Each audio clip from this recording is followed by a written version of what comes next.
Bonjour et bienvenue pour ce nouveau page à page consacré à l'intégrale Spider-Man 1973. Il s'agit d'une réédition, ce n'est pas la couverture des éditions que vous avez eues par le passé et c'est signé par des auteurs dont vous avez peut-être entendu parler: Stan Lee, John Romita Jr., Jill Kane, Jerry Conway ou encore Ross Andru. 1973, une année où Spider-Man a eu droit aux meilleurs artistes. Si vous êtes un vieux de la vieille, vous avez peut-être découvert ces épisodes dans les pages de Strange il y a bien longtemps.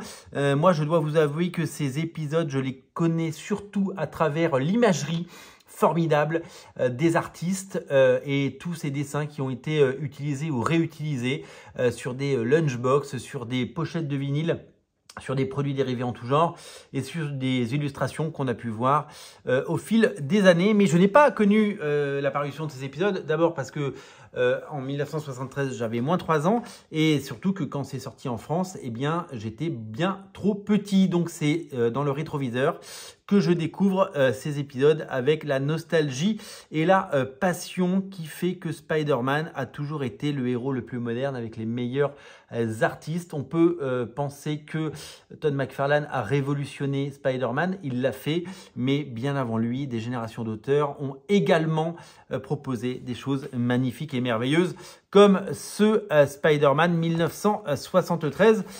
Tout ça pour vous prouver, s'il le fallait, qu'en 1973, eh bien, Spider-Man était déjà magnifique et déjà super cool. Regardez l'élégance du trait de John Romita, le père évidemment. Regardez ses mouvements, regardez cela. Imaginez, on est en 73.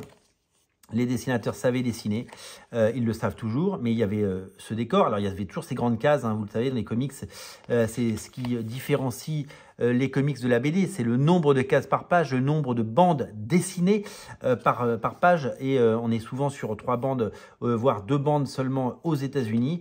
Et dans la bande dessinée franco-belge, il y a souvent beaucoup plus de cases et beaucoup plus de détails. Comme vous le savez, le comics c'est une industrie et il faut que ça sorte. Et ces bouquins sont sortis et c'est pour ça qu'on compte des milliers d'épisodes de Spider-Man. Regardez ce swinging Spider-Man de toute beauté, c'est absolument incroyablement magnifique et séduisant.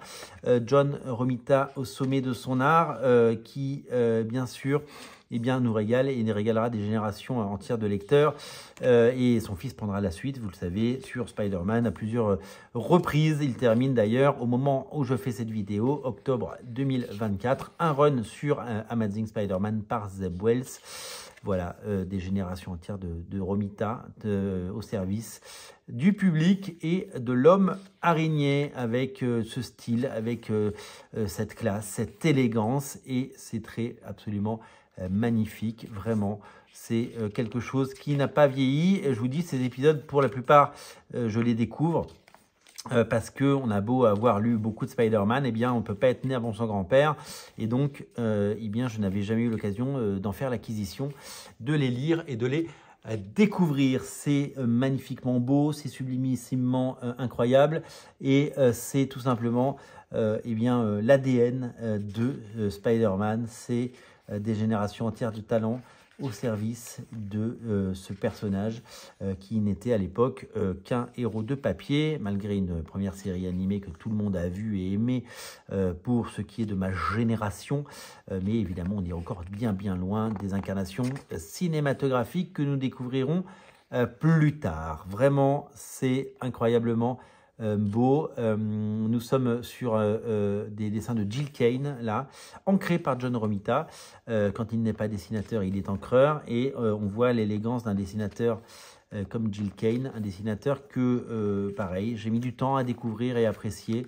Mais aujourd'hui, je ne peux qu'applaudir des deux mains la qualité de ses dessins, la beauté, l'incroyable talent qui est le sien. Regardez ce Spider-Man magnifique, ce costume incroyable qui, eh bien, vous savez, le costume de Spider-Man, c'est quelque chose il faut savoir bien le dessiner évidemment, parce que sinon Spider-Man, c'est pas Spider-Man, mais dans la façon dont sont dessinés les traits, la façon dont tombe le nombre de traits autour du visage, si vous en mettez trop ou pas assez, voilà, là typiquement il y en a un comme ça, et là il y en a 3, si vous en mettez 4 ou là 2, ou là seulement 3, ou 1, ça marchera pas. Ce Spider-Man, il est cool, on a envie de le voir sur des lunchbox, on a envie de le voir.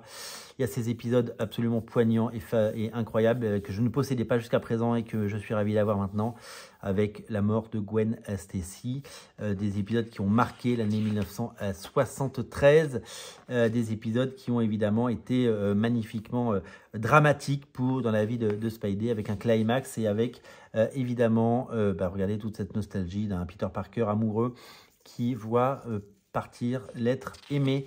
C'est d'une beauté et d'une force sans nom, des épisodes légendaires et cultissimes, réédités pour le plus grand plaisir de tous. Regardez l'énergie, regardez la violence, regardez à quel point Peter Spider-Man frappe. Regardez ce visage par-dessus l'épaule. Regardez la technique de ces dessinateurs, regardez le talent et regardez le désarroi de Mary Jane également. Voilà, c'est tout simplement un des grands moments de l'histoire de Spider-Man qui nous est raconté dans ces pages, et c'est véritablement l'histoire qui s'écrit sous vos yeux, qui a forgé à tout jamais le personnage et sa légende. C'est exceptionnel. Quel plaisir de retrouver ces intégrales et ces épisodes que je n'avais pas et qui seront à tout jamais maintenant dans ma collection.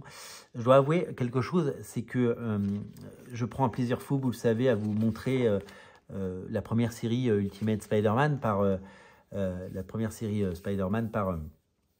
Bendis et Bagley, que j'adore parce qu'elle renouvelle le genre. J'adore la nouvelle série Ultimate Spider-Man par Hickman, Keketo et Messina. Elle est incroyable.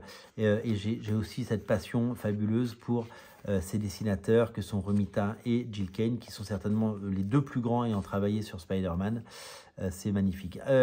Alors, je reprends les notes des commentaires faits sur une vidéo précédente.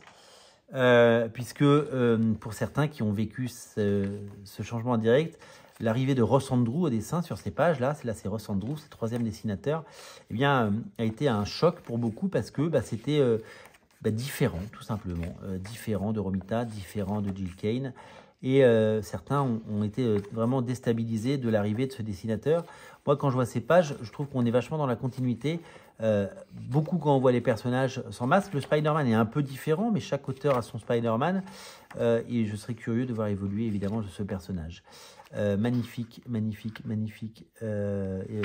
dessin. Là, c'est le retour de John Romita, qui a, lui, évidemment, l'élégance née. Et c'est lui l'ADN, pour moi, de Spider-Man, même si Steve Ditko, évidemment, est un génie, vous le savez.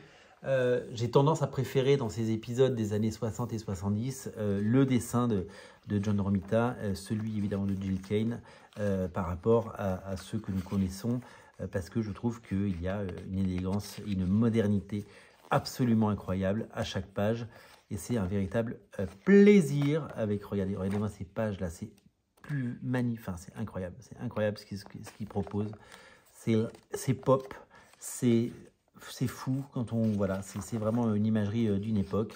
Regardez ce Spider-Man génialissime, et ces combats épiques, colorés, chatoyants, plein d'action, vraiment fun. C'est ça l'âme des comics, c'est ça l'ADN des comics, et c'est ce qu'on aime, et c'est pour ces raisons-là que vous aimez Spider-Man aujourd'hui à travers tous les médias dans lesquels il existe, en bande dessinée comme ailleurs.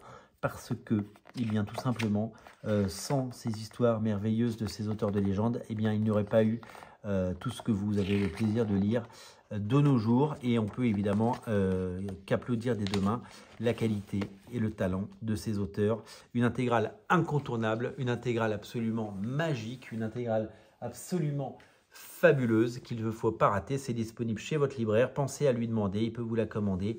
Vivez, respirez, adorez, aimez cette intégrale, elle est sublime et elle est disponible partout. Si vous aimez les pages à pages, une seule chose à faire les amis, vraiment, c'est, je vous le dis, abonnez-vous à la chaîne. Salut!